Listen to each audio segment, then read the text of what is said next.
Oi, tudo bem? É comum a gente falar em CDI e as pessoas associarem a liquidez diária, a reserva de emergência.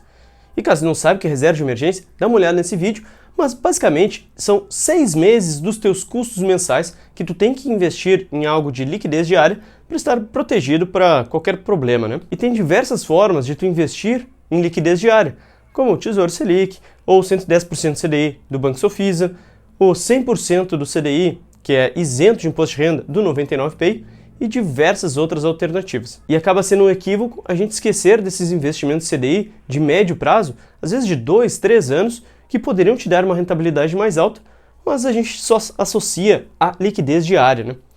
E também, às vezes, acontece de gerar um equívoco e tu acabar investindo em investimentos de CDI de prazo fechado, acreditando que são de liquidez diária. Daí é bem complicado, né? O teu dinheiro está lá preso e tu achava que poderia resgatar, mas não pode. Meu nome é Jefferson Erhardt, criador do canal Finanças Direto ao Ponto, e hoje eu vou te comentar 2 pontos. Primeiro, vale a pena investir em CDI nesse momento? E segundo, investir em CDI de prazo fechado ou de liquidez diária. Eu tenho diversos vídeos aqui no canal falando sobre IPCA, investimentos em IPCA para o longo prazo. E eu acho que tu já deve saber, se tu me acompanha aqui, que eu gosto bastante desse tipo de investimento, até pela sua segurança. Também falo um pouco mais de pré-fixados, que talvez nesse momento de agora esteja se tornando algo importante para os pré-fixados, mas eu também ressalto muito os riscos de se investir em pré-fixados, porque a gente nunca sabe o dia de amanhã e eles não te protegem da inflação. Mas os investimentos em CDI eu normalmente associo simplesmente à liquidez diária.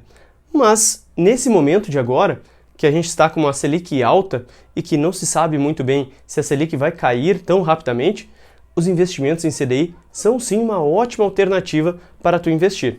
Investimentos em CDI, eles são essencialmente pós-fixados.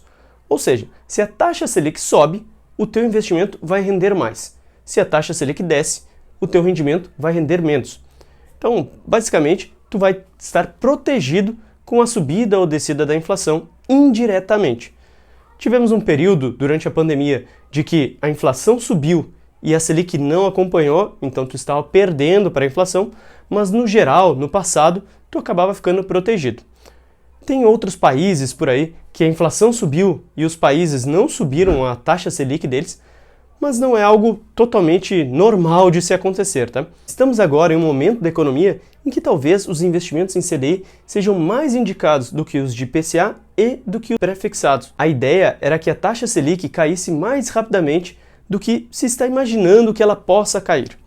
E se isso acontecer, talvez os investimentos em CDI nesse médio prazo se tornem mais rentáveis do que investimentos em pré-fixados. Eles contabilizam os juros no futuro. Então, tu está investindo agora para 3 anos, e mais ou menos eles colocam o quanto eles imaginam para onde a taxa Selic vai cair, e eles estão te pagando juros até aquele vencimento. Hoje, esses pré-fixados estão pagando menos do que investimentos em CDI, porque eles imaginam que a taxa Selic vai cair até o vencimento.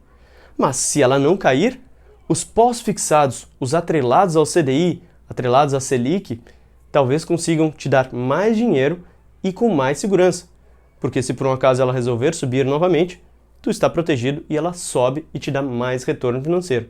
Agora, se ocorrer de ela subir e os pré-fixados começarem a pagar mais, esses pré-fixados de hoje, tu perde com marcação a mercado ou ainda tu deixa de surfar essa alta dos juros, né?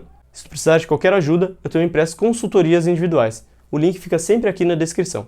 E para tu entender melhor como é que funciona esse ciclo da economia de subida da taxa Selic, queda da taxa Selic, de acordo com o IPCA e qual momento tu deve investir em pré-fixados ou IPCA, dá uma olhada nesse vídeo onde eu falo tudo, tá? Eu explico bem no detalhe esse ciclo que é super importante para os investimentos, tanto renda fixa quanto renda variável.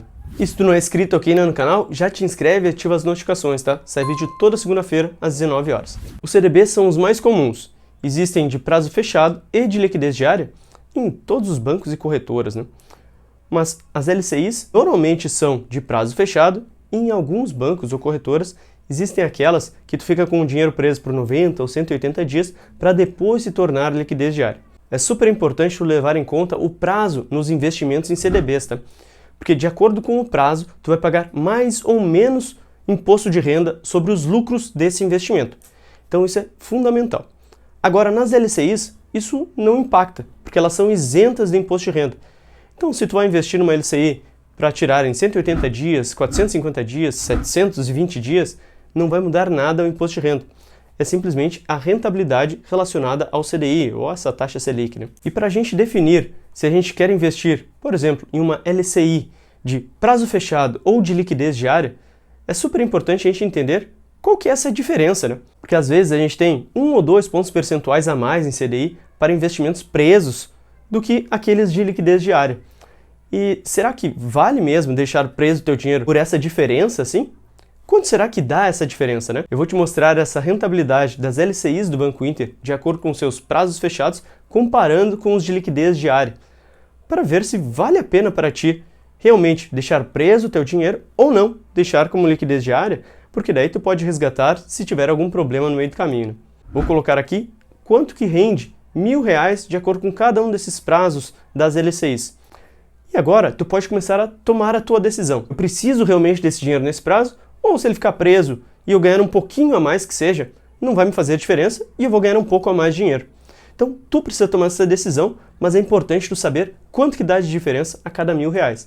Olha, se for R$10.000, é 10 vezes esse valor. Se for R$100.000, é 100 vezes esse valor. Então é só tu fazer um proporcional, tá? Cabe a ti decidir de acordo com os teus objetivos. Qualquer dúvida ou sugestão de novo vídeo, escreve aqui embaixo que eu vou adorar ler e responder todo mundo. Muito obrigado e tchau, tchau!